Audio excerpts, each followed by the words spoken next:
For this one, evaluate this. First of all I do is I put equals something, and then I rewrite it as an exponent.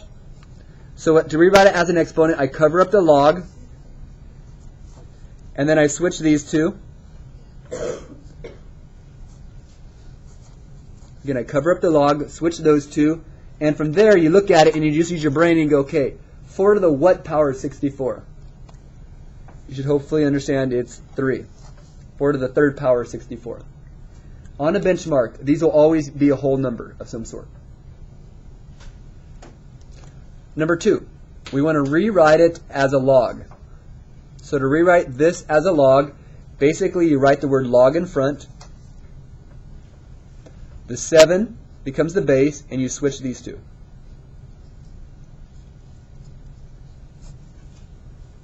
Again, you write the word log in front, and you switch the x and the 11. There's your answer.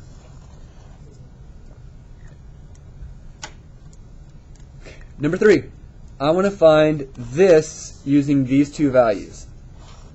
So somehow I have to, with 63 here, I have to make 63 using 7s and 3s. Somehow using 7s and 3s, I need to make 63 by multiplying them in some fashion. So, instead of log 63, I'm going to break it down into a couple of numbers multiplied using 3s and 7s. What would it be? Hopefully you realize, isn't this 9 times 7? And isn't 9 3 times 3 times 7? What you have to do is you have to look at 63 and realize it's 3 times 3 times 7. Now if you struggle with that, do you understand you could have done a diagram like this and done this and keep breaking it down? Does that help? Do a little tree. Now how does that help? Why does that mean anything? Well, remember back to log properties. A multiply means add. So this multiply means add, and that multiply means add. So I can break it down 3, 3, 7 as plus, plus. And then, what's also kind of weird here, is you could also, look at this. Do we know the value of this one? Isn't this 0.5? Isn't this 0.5? Isn't this 0.8? Do we know the values of each of those? Can we now add them all up and get our answer? We didn't know the value of 63, log 63, but we knew the value of each piece, and we can create it using our log properties. When we add all this up, you get 1.8. So log 63 would be 1.8.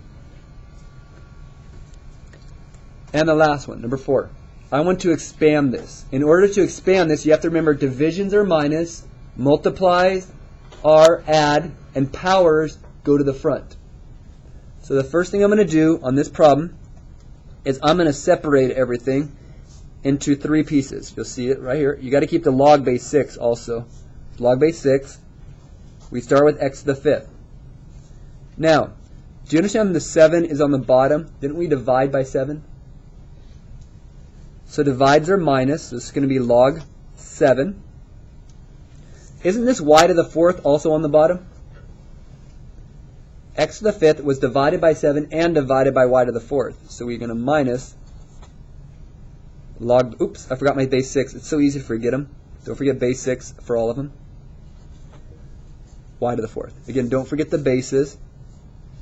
So again, the 7 and the y to the 4th are both minuses because they both were divided by, or divided from x to the 5th. So basically, if it's on the bottom, it's a minus because it's divided. Now the last step is all powers go and take a leap off the log. So you take this guy and move it out front. 5 log base 6x. This has no power, so it stays the same. This 4 comes out front. And then, do we know the value of log base 6, 7? No. That is expanded. We are done.